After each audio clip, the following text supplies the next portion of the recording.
My friends, when we think about the Holocaust as our go-to reference point for fascism, I need us to remember it was not born out of 1940s Germany. Hitler and his cronies took notes from America, from our Jim Crow laws, from the oppression of our First Peoples, and from our extreme racial segregation. That's where he got the playbook. Our current free fall is not following someone else's pattern. It's following our own, and we gotta break that mold. We gotta break that pattern. That means it is our responsibility to anti-racism, do that work within ourselves. We gotta break the pattern in us first. And then we gotta put our bodies on the front line when needed. Find and follow leaders of color first. And then when they ask you to be a shield, be a fucking shield. When you look at the origin of fascism, a subject that is now shrouded in mist, you come to a remarkable finding, and that is that all the founders of original fascism were leftists.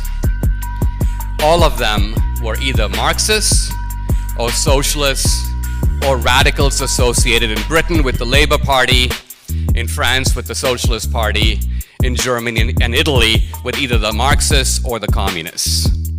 In other words, fascism was, start to finish, a left-wing phenomenon that emerged out of a debate about the failed prophecies of Marx. Essentially, Marx predicted the revolution of the proletariat. It never happened.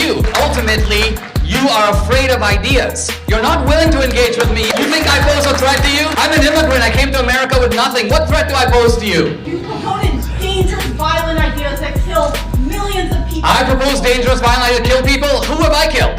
And you look at capitalism. Do you realize that Hitler's deadly opponent was capitalism? The fascist ideology is one that is distinctly on the left. And the idea that the fascists are right-wing because they support racial superiority? Wait a minute. The guy who showed the Ku Klux Klan movie in the White House was Woodrow Wilson, a progressive Democrat. So progressivism was married to racism at the hip. So don't pretend it was a right-wing phenomenon. It wasn't.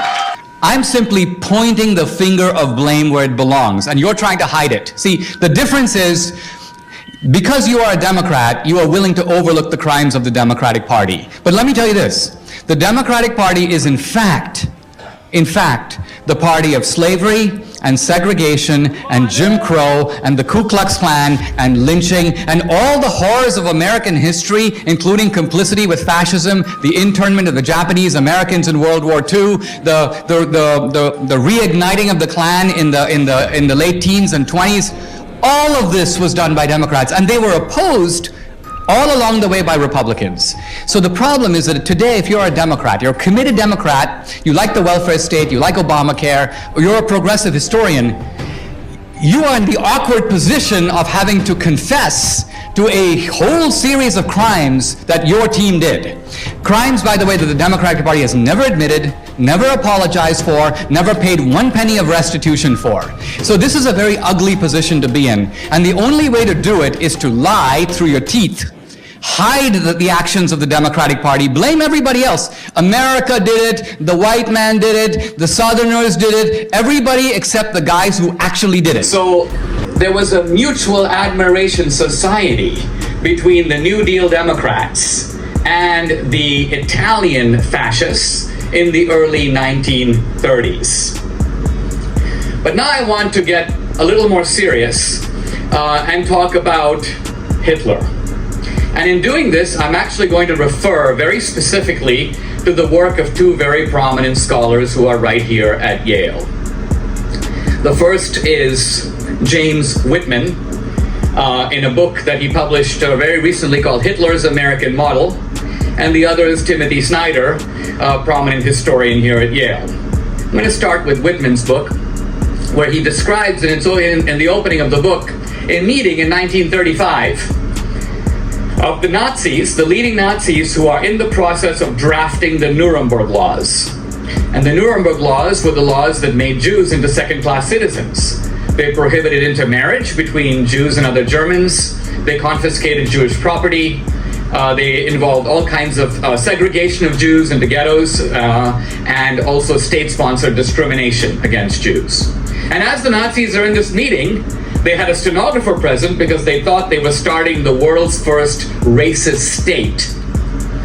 One of the Nazis who had studied in America essentially put his hand up, metaphorically speaking, and said, sorry, we can't start the world's first racist state because the Democratic Party in the United States has already done it.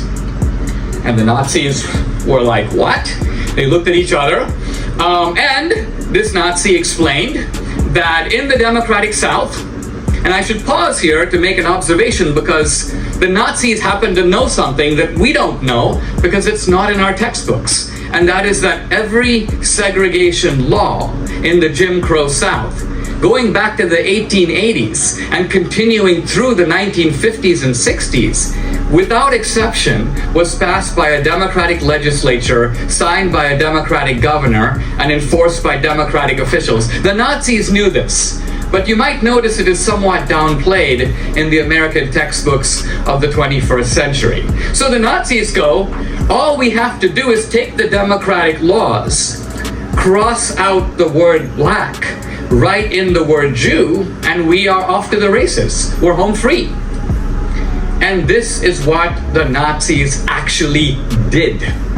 In other words, what I'm saying is not that there was a surface resemblance between the democratic laws and the Nazi laws. What I'm saying is, and I'm citing Professor Whitman in my defense, he says that the Nazis took as a blueprint the laws of the Jim Crow South. Now, here's something very interesting. One might expect Professor Whitman's book to be called Hitler's Democratic Model. But it's not. It's called Hitler's American Model. In other words, what Professor Whitman does is he puts the blame not on the Democratic Party, which actually passed the laws, but on America in general. Now, this makes absolutely no sense because, as we all know, going back to the Civil War, America has been divided on issues of slavery, segregation, Jim Crow, the Ku Klux Klan. This has been the subject of ongoing battle, sometimes physical battle, between the two parties. But what I'm trying to say is that, in some sense, what seems to be going on here is there's an effort to cast the blame on America as a whole, whereas these actual offenses were perpetrated by some Americans while other Americans tried to stop them. Timothy Snyder has a very important book called Bloodlands, in which, drawing on other historical scholarship, he makes a second observation, which is he points out that Hitler got his idea for conquering in Europe from the Jacksonian Democrats in the United States. Again, I pause for a moment because this will strike you, or some of you, as being pretty far out. It is never told or taught to us, not only in our textbooks, but even in the media, that the Nazis actually derived important ideas from progressives and from Democrats in the United States. We don't learn this. We're never told it. But it's true. It's true. Basically, Hitler's problem was that he wanted to compete with the English and the French, and he noticed that the English and the French had colonized most of the world. They already had taken most of the real estate there was to be had. And so Hitler, sitting in Landsberg prison, was like, where is the real estate for Germany to conquer? And then Hitler remembered. Hitler was actually a big fan of Western novels. He studied the United States and he read others who reported on the United States, and he remembered that in the 19th century, the Jacksonian Democrats had taken the American Indians, flung them off their land, killed the ones that resisted, tried to enslave the ones who remained. And Hitler said, I think I'm going to do that. I don't have to go to Asia. I don't have to conquer India or Africa. I'm going to stay right here in Europe. I'm going to throw the Poles and the Russians and the Slavs and the Eastern Europeans. I'll drive them off their land. If they resist, we'll kill them. If they stay back, we'll enslave them. And we will loot their possessions and their land so that Germany can prosper. So once again, what Professor Snyder points out is that Hitler actually used the American example, in this case the example of the 19th century Democratic Party. But once again, the blame is not placed on the Democrats. It's placed on America in general. America is culpable.